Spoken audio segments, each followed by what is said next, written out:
Et ce matin, nous accueillons sur le plateau la chef qui s'impose brillamment au berceau des sens, le restaurant de l'école hôtelière de Lausanne.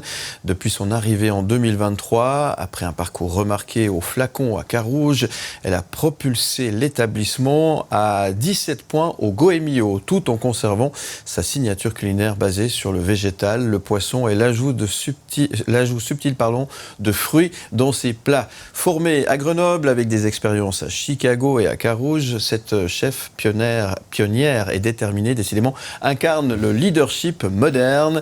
Elle inspire une nouvelle génération de cuisinières en prenant l'exemplarité et l'ambition sans laisser de place à la peur. Nous recevons ce matin, et nous sommes très contents de la recevoir autour de la table de Knut, Lucrèce Lacchio. Bonjour. Bonjour. Bienvenue. Merci beaucoup. Et félicitations. Merci. Félicitations Knut, parce que Lucrèce, on la retrouve dans votre... Exactement, dans le Goemio qui est là devant moi, et puis qui est paru en début de semaine. Ouais. Donc voilà, où Lucrèce est mise en lumière, et je pense que c'est une très bonne chose. Ouais. En même temps, Lucrèce, vous n'êtes ni très grande, ni très grosse, ni très vieille. Vous n'êtes pas meilleur ouvrier de France, vous n'êtes pas MOF meilleur ouvrier de France. Comment ça se passe quand on arrive à l'école hôtelière avec un profil qui n'est quand même pas celui qu'on attend dans les clichés du chef de cuisine, comme ça? Mais ça se passe plutôt bien. C'est vrai que j'ai été une petite surprise arrivée comme ça à l'EHL, donc on m'a regardé avec des grands yeux en se disant « Oula, c'est vous la chef ?» Mais j'ai eu de la chance, c'est que j'ai été très très bien accueillie par tout le monde. Et voilà, je pense que maintenant en 2024, il faut peut-être changer tous ces clichés. Donc vraiment, j'ai été bien accueillie, moi je l'ai bien pris. On vous sent quelqu'un de plutôt énergique, c'est ça? Et là, rien ne vous résiste en fait. Oui, exactement. Même les règlements de l'école hôtelière ne vous résistent pas avec les tatouages, puisque vous portez des tatouages, hein, par exemple, exactement. Oui, c'est tout à fait. Il y a un tatouage de poulpe notamment. Pourquoi un tatouage de poulpe? Parce que le poulpe, c'est un animal qui est intelligent. Donc, je ne suis pas non plus la plus intelligente sur Terre, mais je pense que voilà, quand on est en cuisine, il faut arrêter aussi ce cliché d'être on est cuisinier, on n'est pas intelligent. Non, je pense au contraire. Parce pour être cuisinier, il faut être très intelligent. Il faut savoir gérer une brigade, il faut savoir... gérer des prix, il faut savoir gérer un restaurant, il faut savoir gérer les humeurs de tout le monde. Je suis tout à fait d'accord avec vous, c'est ce que je dis souvent, c'est que le métier de restaurateur, contrairement à ce que beaucoup de gens imaginent, eh bien, c'est un des plus complexes qu'on puisse imaginer, puisque... Pour ma part, c'est le plus beau métier du monde. C'est le plus beau métier du monde, ça c'est beau. Métier. C'est beau d'entendre dire. Mais justement, et le poulpe aussi, c'est un animal qui s'adapte à son environnement, donc voilà, j'ai toujours été quelqu'un, je m'adapte. J'ai quand même fait le changement entre le Flacon et le HL, c'était un pas qui était énorme. Bien sûr, parce que c'est une toute autre structure. Le Flacon, qui est à Carouge, qui est un très beau restaurant d'ailleurs, mais enfin qui... ça a fait 360 degrés totalement. C'est un autre univers. Et puis avant ça, pour arriver en cuisine, en fait, comment ça s'est passé? Mon choix d'être en cuisine? Alors en fait, à la base, je voulais être vétérinaire. D'accord. Plus jeune, voilà. Sauf que... Vous avez un lapin d'ailleurs. Exactement. C'est mon petit animal porte-bonheur. Hier, je lui ai touché la patte, tout s'est bien passé. D'accord. Vous voyez, comme quoi c'est utile. Voilà, moi j'ai de la chance, c'est que j'ai 4 pattes. Oui, c'est vrai que c'est mieux. Oui, mais non, à la base, je voulais faire vétérinaire. Et le souci, c'est que sachant que j'ai beaucoup d'énergie, je suis pas faite pour rester assise à faire des études, même si au final, je pouvais aller très très loin. Oui. Je voulais faire boucherie après. D'accord. Mais vu mon physique, je pense que c'était vite réglé. Oui, bah là aussi, disons, disons la confrontation au cliché aurait été encore un peu plus grande. Et sachant que mon frère est en cuisine, mes parents m'ont dit « Pourquoi tu n'essayes pas la cuisine ?» Et vu que lui a commencé 5 ans avant moi, j'ai fait un peu commis à la maison. Et au final, j'ai aimé tout de suite. D'accord, et vous avez commencé où? J'ai commencé avec mon frère quand j'avais 10 ans. Et ensuite, vu que j'ai fait mes études en France, arrivé à 14 ans où il fallait choisir le lycée ou le lycée standard ou professionnel, j'ai choisi la voie professionnelle. Et puis alors, à l'EHL, quel est exactement votre rôle? Parce qu'il y a ce restaurant qui s'appelle le Berceau des Sens, mais enfin, c'est le campus de l'EHL. Moi qui l'ai vu grandir au cours des ans, c'est devenu une vraie ville où il y a plusieurs restaurants, où il y a des lieux où on mange un peu de tous les côtés. Votre rôle exactement, c'est lequel? Donc moi, mon rôle, en fait, je suis vraiment chef de cuisine là-bas. J'ai aussi la partie lectureur, donc c'est-à-dire professeur. Ça veut dire que j'encadre aussi les étudiants. Je suis aidée aussi d'autres collègues qui ont ce statut. Et en fait, nous, c'est vraiment... donc c'est déjà Obtenir toutes les distinctions, faire en sorte de les garder, tout en incluant nos étudiants. Donc c'est là la partie la plus challenging, on va dire. C'est que là, en tant que client, on est en salle, et puis effectivement, c'est assez rigolo, parce qu'on voit le côté hésitant de certains des serveurs qui ne sont pas serveurs. C'est leur premier jour, là, on les jette tout à coup dans l'arène, ils se retrouvent avec le public, et puis ils doivent jongler avec des bouteilles, et c'est très très drôle de voir à quel point, il y en a pour qui c'est inné, et puis d'autres un peu moins, disons. Mais alors, en cuisine, vous avez aussi des élèves, des étudiants avec vous ? J'ai des étudiants avec moi qui changent. En fait, on a un groupe qui reste une semaine avec nous, qui change. Donc, on a des groupes d'étudiants. Et en fait, nos étudiants changent midi et soir. Oui, d'accord. Le midi, on n'a pas les mêmes étudiants que le soir. D'accord, donc c'est des apprentis qui commencent et c'est toujours leur premier jour, quoi. Exactement. À chaque service. Sauf à la fin de la semaine où au final, ils sont un petit peu plus à l'aise, un petit peu plus familiers avec la cuisine. Parce que c'est vrai que nos étudiants sont très, très stressés. Mais alors ça veut dire que vous avez une brigade, entre guillemets, normale. J'ai une brigade fixe et une brigade qui bouge. Ils sont surnuméraires. Eux, ils sont surnuméraires, en fait. Ils sont là, ou est-ce que vraiment ils ont une fonction Non, vraiment, pour nous, ils ont une fonction qui est indispensable, en fait. Donc voilà, plus on fait du gastro, plus on a des petites choses, donc des petites manipulations qui, au final, sont essentielles dans nos assiettes. On inclut vraiment aussi les étudiants dans les dressages. Tout ce que vous mangez, en fait, à l'EHL est dressé par les étudiants. On a juste nos professionnels qui gèrent quand même tout ce qui est cuisson, parce que suivant les cas, vous tombez quand même aussi sur le couteau qui n'est pas le plus affûté du tiroir, comme on dit. Ça m'arrive. Heureusement, pas tout le temps. Des fois, c'est sûr, quand j'ai un couteau à beurre, c'est plus pratique. C'est ça. Mais on s'en sort tout le temps. Après, voilà, on reste dans une école, il faut être patient. Il faut aussi leur montrer par l'exemplarité, comme vous avez dit. Donc, moi, je leur montre que tout est possible. Tout peut se refaire aussi. Si on se trompe, c'est pas grave. C'est comme je leur dis, les questions, je peux y répondre 1 milliard de fois. Merci d'être avec nous, Lucrèce, ce matin, chef du berceau d'essence à l'EHL. Vous restez avec nous. On va se retrouver juste après une chanson que vous avez choisie de Lady Gaga, Poker Face. Vous nous expliquerez pourquoi vous aimez bien Lady Gaga sur la fin du titre.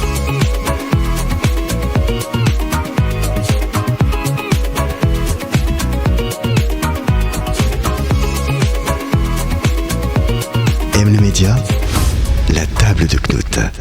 Ce titre a été choisi par Lucrèce Lacchio, notre invitée ce matin, la chef du berceau d'essence à l'EHL à Lausanne. Pourquoi Lady Gaga ? Pourquoi cette chanson ? Qu'est-ce qu'elle J'ai toujours été fan de Lady Gaga. Le style, le fait justement, elle assume à 200%. Et pour moi, ça a toujours été quelque chose qui me parlait, donc voilà. Okay. Inspirant pour la cuisine ou pas du tout ?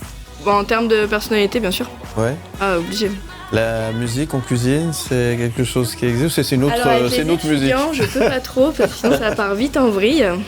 Tu m'étonnes. Donc sinon c'est une catastrophe, ça part vraiment dans tous les sens. Donc à l'EHL je peux pas trop parce qu'il y a les étudiants. Mais avant bien sûr. Ah oui, la cuisine était...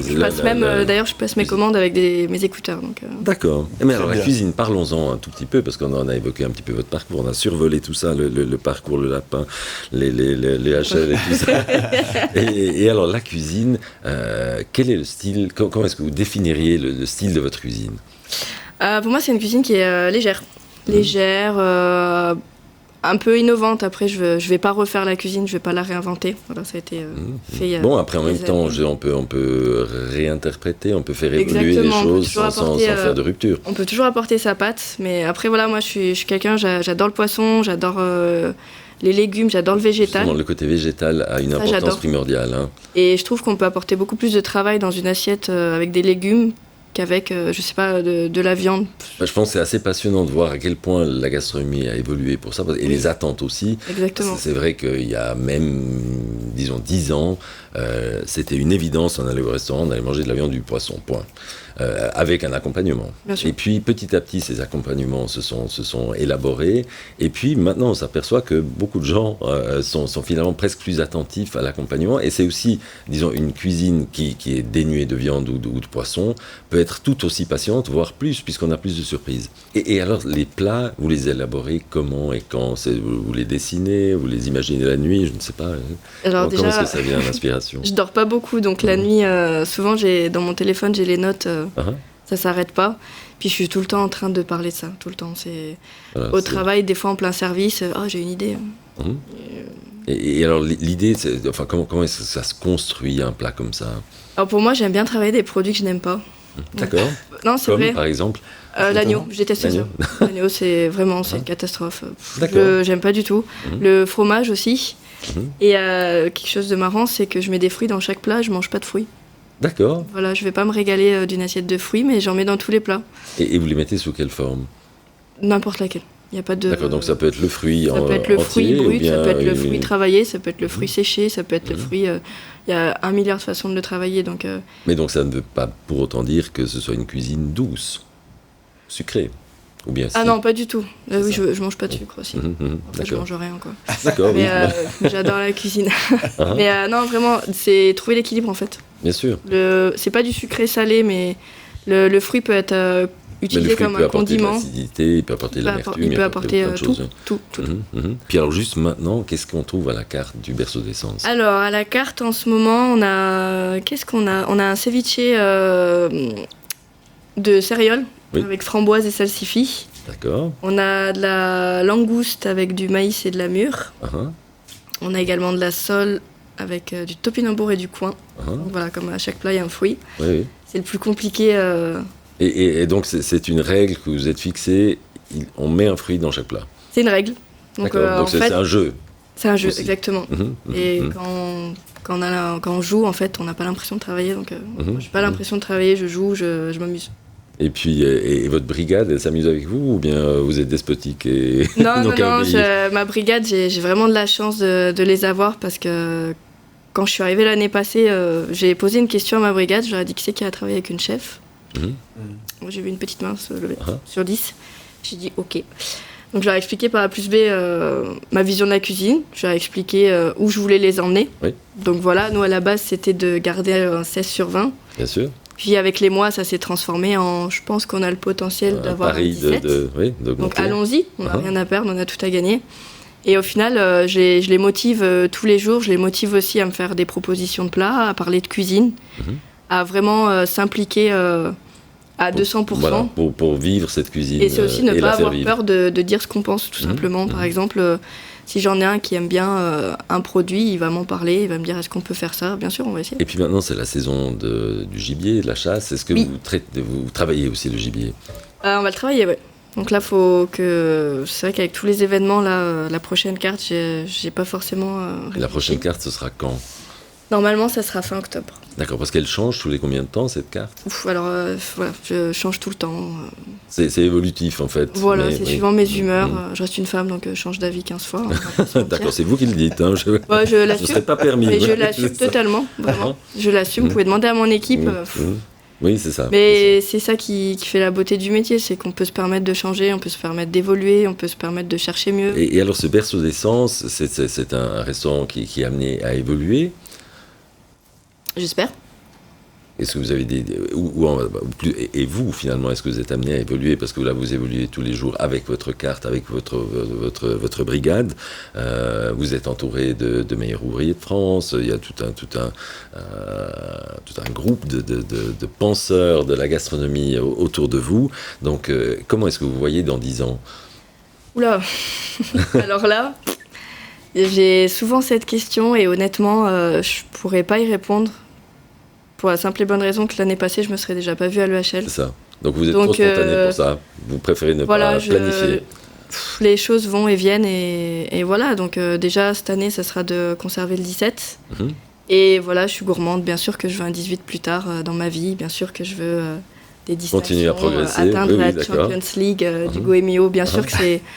Forcément, il faut toujours rêver plus. Et là-dessus, je m'arrêterai pas parce que j'adore ça et pourquoi pas, peut-être que j'ai le talent pour aller plus loin. Mais... En tout cas, on vous le souhaite. Merci. Merci beaucoup, Lucrèce Lakio, d'être venu ce matin.